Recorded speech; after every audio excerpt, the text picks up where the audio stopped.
Welcome to the Math Ed Podcast. I'm Brendan Dames from the University of Missouri and a guest host for this episode. With me today is Nicole Louie, an assistant professor in the Department of Curriculum and Instruction at the University of Wisconsin-Madison. Dr. Louie, thank you for taking the time to speak with us today. Thanks so much for having me. Today, we're going to be discussing her article, Agency Discourse and the Reproduction of Hierarchy in Mathematics Instruction, which is forthcoming in the journal Cognition and Instruction. But first, as a graduate student, I'm very interested in your experiences as a graduate student. Can you tell me a little bit about that? Sure. So I was very fortunate to go to grad school at the University of California, Berkeley, where I worked with Alan Schoenfeld, Naila Nasir, and Judith Warren Little. One thing that I really appreciated about my time at Berkeley was just the way that those faculty really supported student community.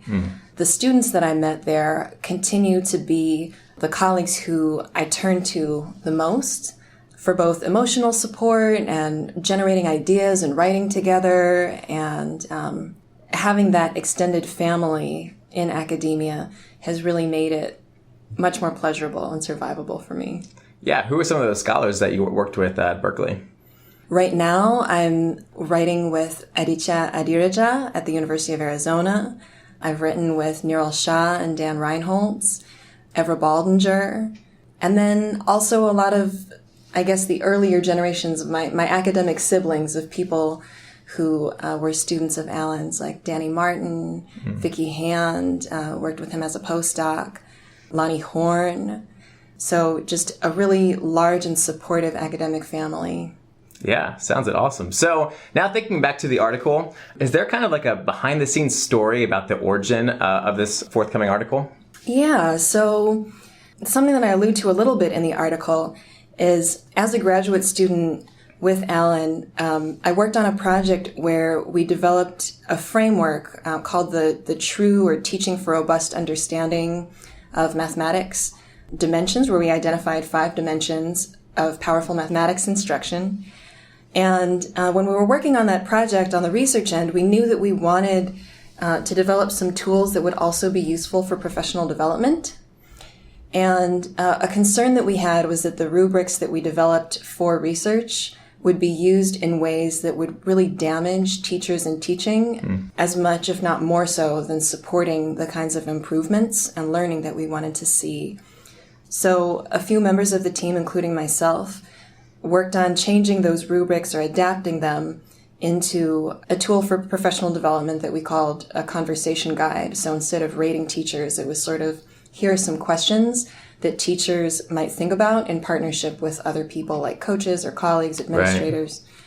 Right. So it really came from this place of wanting to respect the work that teachers do and being cognizant that some of the tools that we produce for research might have negative consequences because that's not what they're designed for if they're used for that purpose. But I really didn't know where it would go. I didn't expect anything particular to come of it. I just didn't want people using rubrics and taking them into classrooms, like giving teachers 1s and 2s and telling them they were bad. But I really didn't expect that people would actually use it or find it particularly valuable. So I happened to be at a conference at AMTE one year, and a friend of mine said, oh, you know, I was just in a session with this woman who's super excited about True. You have to meet her. And that was really intriguing to me, and it kicked off this whole conversation about what she was doing in her district and how she was seeing it actually empowering teachers. And I really wanted to learn more about how that could be, because, you know, the value of any tool really depends on its use. So I didn't feel like it was inherent to what we had written that it would be valuable. Right. And I just wanted to learn more about what they were doing. So that's how the project started.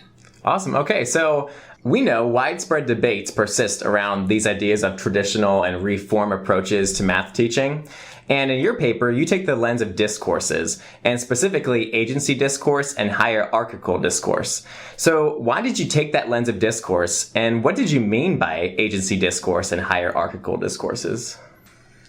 So why did I take the lens of discourse? I think one of my agendas in working in teacher education and its intersection with math education is to change the way that we think about teachers, that so much of the public conversation about teachers at this point in time is about how teachers are problems, how teachers don't know enough or don't have enough skills or their beliefs are messed up. I'm really interested in thinking about the ways that what teachers do is sensible. So the same way that in math education, I feel like we have made a ton of progress in thinking about what students do is sensible, even if it's not correct or normative or whatever.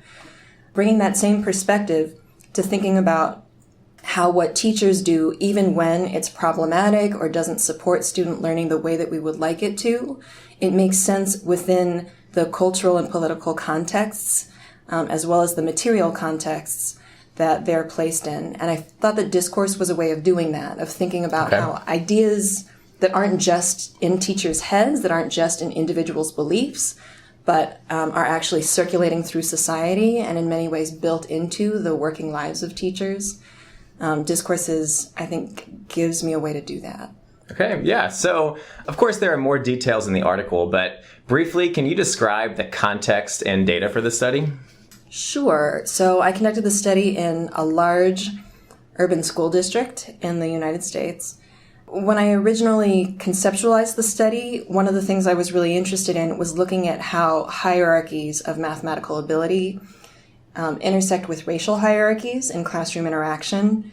And it ended up being that the schools that the project I was studying was working with at the time of the study, well, the district was so segregated, and the schools that they ended up focusing on while I was there were almost 100% African American, so that was the demographic of the schools.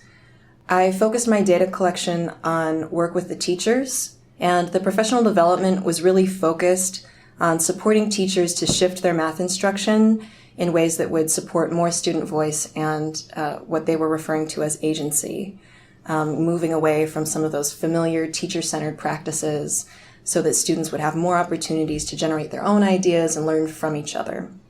So the study involved 5 schools. The professional development project, which I call the Elementary Math Collaborative, involved many more, but I just chose to focus on 5 for this study. And most of the data came from meetings of the teacher teams at those sites. So I went to some of the workshops that were also an important part of setting the conversation that happened in those schools.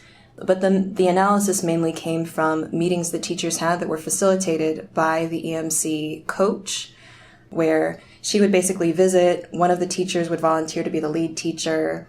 They would plan together, watch the lead teacher teach what they had planned in their classroom, and then come back and debrief.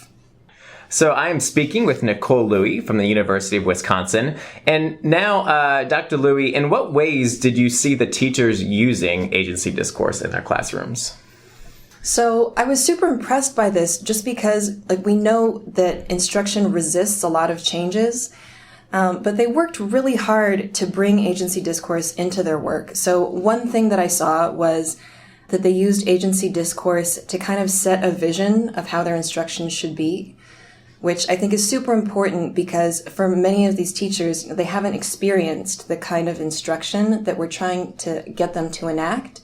So leveraging agency discourse to talk about what they want to see happening in their classrooms, like that they want to see students taking ownership over their learning, for example, to me was powerful. I also saw them using agency discourse to make concrete decisions about their instruction. And one place that this constantly came up over and over was in their talk about what to tell students and what to leave for students to figure out on their own.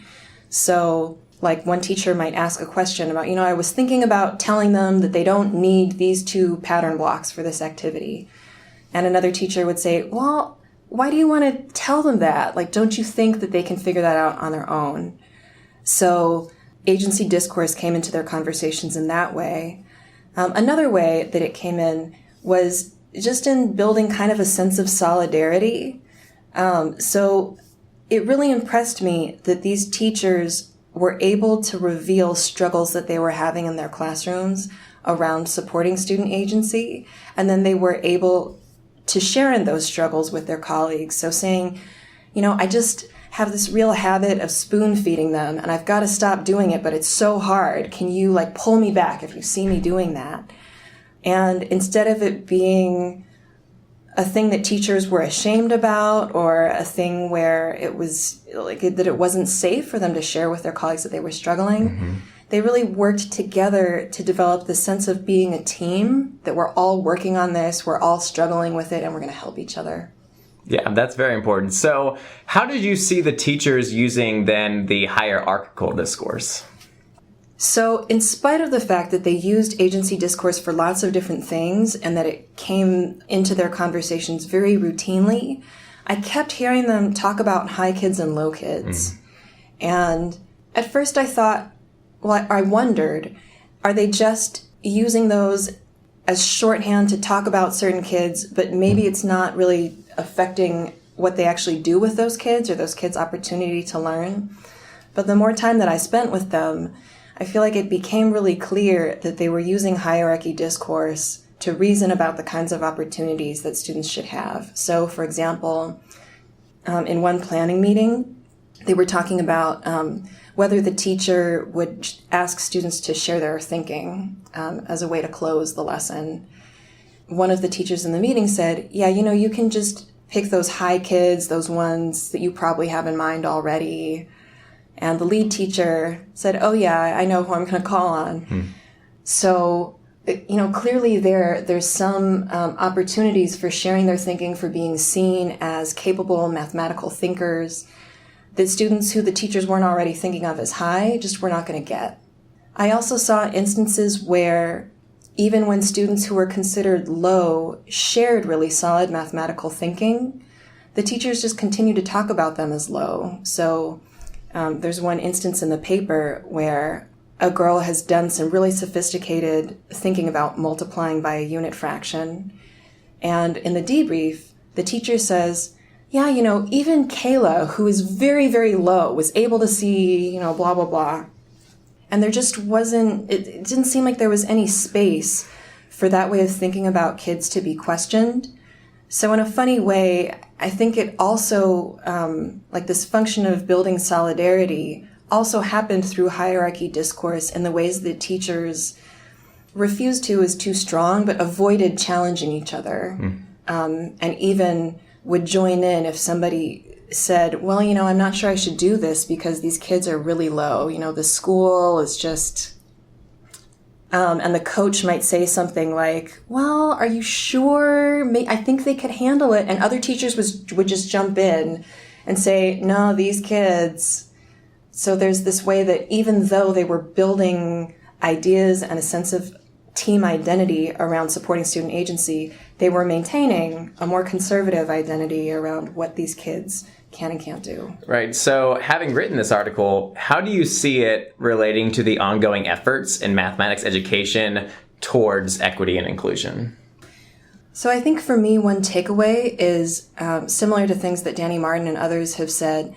Our language about all students and supporting all students to experience agency or positive math identities may not be adequate to dismantle these persistent hierarchies, and that part of the reason they're so persistent is not just that they live in individual teachers' heads as sort of stubborn beliefs, but that they are part of larger ideologies that circulate through society and that organize things like standardized testing, where students are constantly labeled high and low or on target or behind. Okay.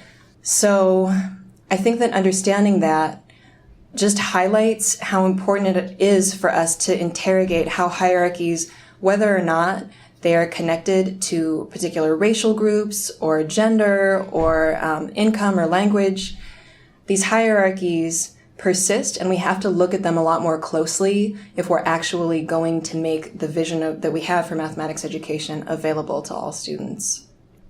So again, this article, Agency Discourse and the Reproduction of Hierarchy in Mathematics Instruction, is forthcoming soon in the journal Cognition and Instruction. Before we go, let's step outside the research field for a second and kind of have a fun question here for you. So if you were not in the math education world, what career can you imagine yourself doing instead? That's a tough one. If I weren't a researcher, I often think about going back to the classroom because I definitely have not tapped out the learning that I have to do there, and I really enjoy and miss spending more time with kids. But if I were completely outside of math education, I guess one thing that I've wanted to do since I was a kid was write children's books. I think that would be fun. Yeah. Do you see yourself also illustrating those books, or is writing more your strength so than drawing? Yeah, I think I have some, like, I would say drawing would be a growth area for me. Right. That I would be interested in growing in, but yeah, probably working with an illustrator would be, Good idea. All right. Well, Nicole, thank you so much for being here. Thank you so much for having me.